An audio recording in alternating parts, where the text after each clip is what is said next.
Stunting itu sebenarnya bukan masalah hanya di Indonesia ya, masalah seluruh dunia.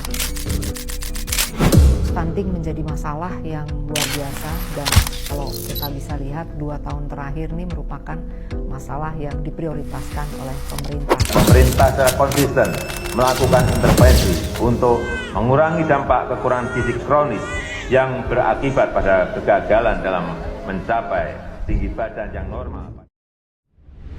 Di Indonesia, hampir 1 dari 5 anak mengalami stunting. Berdasarkan survei Status Gizi Indonesia tahun 2024, prevalensi stunting masih mencapai 19,8%. Ini bukan sekadar angka, ini adalah ancaman nyata bagi masa depan generasi bangsa. Stunting terjadi akibat kekurangan gizi kronis pada 1000 hari pertama kehidupan.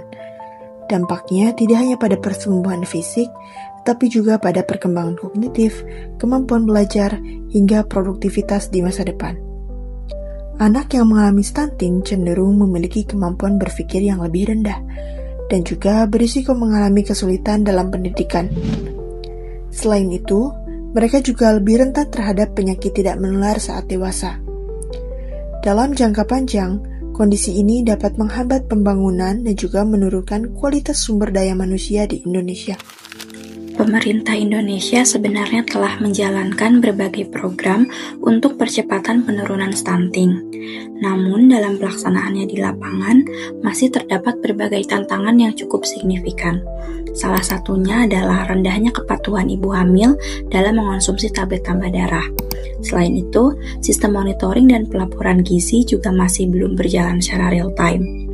Kemudian, kapasitas kader posyandu sebagai ujung tombak pelayanan di masyarakat juga belum merata. Koordinasi lintas sektor yang seharusnya menjadi kunci keberhasilan program masih belum berjalan secara optimal. Kondisi ini menunjukkan bahwa permasalahan utama bukan hanya pada kebijakan yang ada, namun pada bagaimana kebijakan tersebut diimplementasikan secara efektif di lapangan.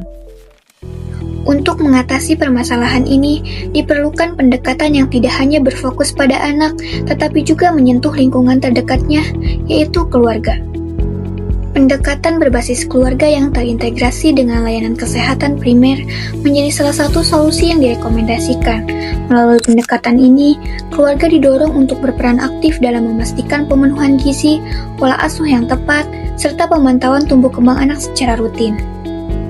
Pendampingan dilakukan secara langsung oleh tenaga kesehatan dan kadar kepada keluarga beresiko, terutama pada periode 1000 hari pertama kehidupan. Upaya ini mencakup edukasi gizi, pemantauan pertumbuhan, serta peningkatan kepatuhan terhadap intervensi kesehatan seperti kunjungan ke fasilitas pelayanan kesehatan dan pemberian makanan bergizi seimbang. Dengan pendampingan yang berkelanjutan, diharapkan terjadi perubahan perilaku dalam keluarga, sehingga praktik hidup sehat dapat diterapkan secara konsisten dan mampu mencegah serta menurunkan angka stunting secara berkelanjutan.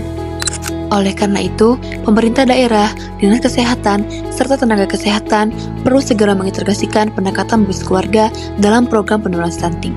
Langkah awal dapat dimulai melalui pendampingan keluarga, penguatan kapasitas kader, serta kunjungan rumah secara rutin. Dengan kolaborasi yang kuat, kita dapat mempercepat penurunan stunting dan mewujudkan generasi Indonesia yang lebih sehat dan berkualitas.